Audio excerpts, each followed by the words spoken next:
తెలంగాణ రాష్ట్రంలో ఉండేటువంటి కాంగ్రెస్ పార్టీ ఎమ్మెల్యేల మీద రేవంత్ రెడ్డి దృష్టి పెట్టిండు. కేవలం ఎమ్మెల్యేలే కాదు, వాళ్ళు యూజ్ చేస్తున్నటువంటి social media accounts, Insta, Facebook, YouTube, ఇట్లాంటి ట్విట్టర్ లాంటి సోషల్ మీడియాలు ఎట్లా వాడుతున్నారు అనేటువంటిది రేవంత్ రెడ్డి దృష్టి పెట్టిండట. దృష్టి పెట్టడమే కాదు, కాంగ్రెస్ పార్టీ మీటింగ్ పెట్టి ఆ మీటింగ్ లో సోషల్ మీడియా ఎట్లా వాడాలి, ఎట్లా వాడకూడదు అనే క్లాస్ కూడా గట్టిగానే ఇచ్చిండట. మొత్తం మీద పిఏసి సమావేశంలో ఒక్కొక్క ఎమ్మెల్యేకు క్లాస్ ఇచ్చిండట.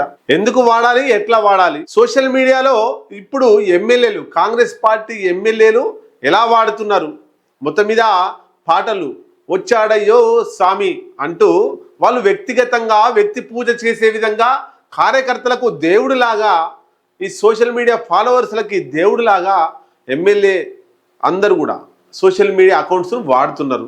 దానివల్ల ప్రజలకు ఏమైనా ఉపయోగం ఉందా, దానివల్ల కాంగ్రెస్ పార్టీ ఏమన్నా మైలేజ్ పెరుగుతుందా అన్నప్పుడు వ్యక్తిగతంగా ఆ ఎమ్మెల్యేలు లాభపడడమే తప్ప ఎక్కడ కూడా సామాన్య ప్రజలకు కానీ సోషల్ మీడియా ఫాలోవర్స్ కానీ కాంగ్రెస్ పార్టీకి కానీ ఎక్కడ కూడా ఇంచు మందం కూడా ఉపయోగపడడం లేదట.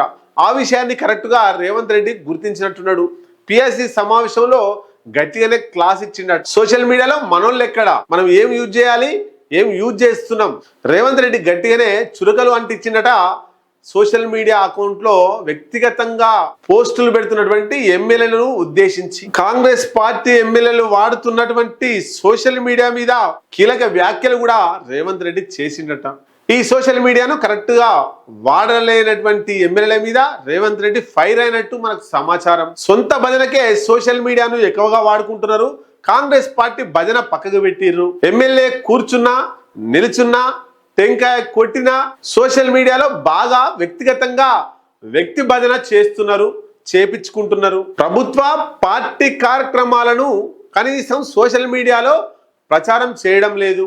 రాహుల్ గాంధీ ఇచ్చినటువంటి పిలుపులను, టిపిసిసి ఇచ్చినటువంటి సలహాలు, సూచనలను, ప్రభుత్వ కార్యక్రమాలను ప్రజల్లోకి తీసుకువెళ్లకుండా కేవలం ఎమ్మెల్యేలు వాళ్ళ భజన కార్యక్రమాలనే సోషల్ మీడియా ద్వారా ప్రజల్లోకి తీసుకెళ్తున్నారు. అంటే ఇక్కడ వాళ్ళు వ్యక్తిగతంగా ప్రజల్లోకి వెళ్తున్నారు తప్ప రాహుల్ గాంధీ, కాంగ్రెస్ పార్టీ తెలంగాణ రాష్ట్ర కమిటీ ఇచ్చినటువంటి పిలుపులు, ప్రభుత్వ కార్యక్రమాలు జనాల్లోకి చేరవేయడంలో కాంగ్రెస్ పార్టీ ఎమ్మెల్యేలు సోషల్ మీడియాను వాడడం లేదు, వ్యక్తిగతంగా వాడుతున్నారు అనేటువంటిది రేవంత్ రెడ్డి ఫైర్ అయిందట. ఇప్పటికైనా సొంత డబ్బా మానుకొని ప్రభుత్వ కార్యక్రమాలను, కాంగ్రెస్ పార్టీ ఇచ్చినటువంటి పిలుపులను జనాల్లోకి తీసుకెళ్లాలి తప్ప వ్యక్తిగతంగా ఎమ్మెల్యేలు వెళ్ళకూడదు జనాల్లోకి సోషల్ మీడియా ద్వారా అనేటువంటిది చురకలు అంటించిందట.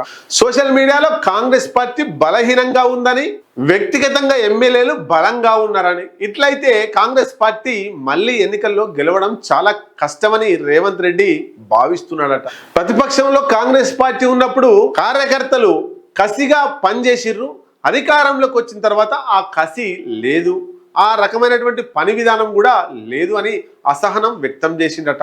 సోషల్ మీడియాను ఎలా ఉపయోగించుకోవాలో ఎమ్మెల్యేలంతా నేర్చుకోవాలని రేవంత్ రెడ్డి హితవు పలికాడట. అంటే కాంగ్రెస్ పార్టీ గెలవక ముందుకు, ఎమ్మెల్యేలు గెలవక ముందుకు కాంగ్రెస్ పార్టీ కోసం పనిచేసినటువంటి సోషల్ మీడియా కార్యకర్తలు, కాంగ్రెస్ కార్యకర్తలు ఇప్పుడు ఎమ్మెల్యేల వెంబడి తిరగడం, ఎమ్మెల్యేల కంట్లో పడడం కోసమే ప్రయత్నం చేస్తున్నారు. కాంగ్రెస్ పార్టీ కోసం ఎవరు పనిచేయడం లేదనేటువంటి రేవంత్ రెడ్డి ఉద్దేశం. చూద్దాం మరి ఈ క్లాస్ పిఎస్సి సమావేశంలో రేవంత్ రెడ్డి ఇచ్చినటువంటి క్లాస్ని వాళ్ళు కాంగ్రెస్ ఎమ్మెల్యేలంతా ఒక్కసారి సరిచూసుకొని వ్యక్తిగతంగా వెళ్ళడం కంటే కాంగ్రెస్ పార్టీ విధి విధానాలు, ప్రభుత్వ విధి విధానాలను జనాలకు తీసుకువెళ్తారా, లేదా వ్యక్తిగతంగానే ఈ పాటలు వాళ్ళ వీడియోలు తయారు చేయించుకొని దానికి పాటలు కొంచెం అంటించేసి సోషల్ మీడియాను వ్యక్తిగతంగా సోషల్ మీడియా వారియర్స్ను నియమించుకొని జనాల్లోకి వెళ్తారా చూడాల్సిందే. తెలంగాణ రాష్ట్రంలో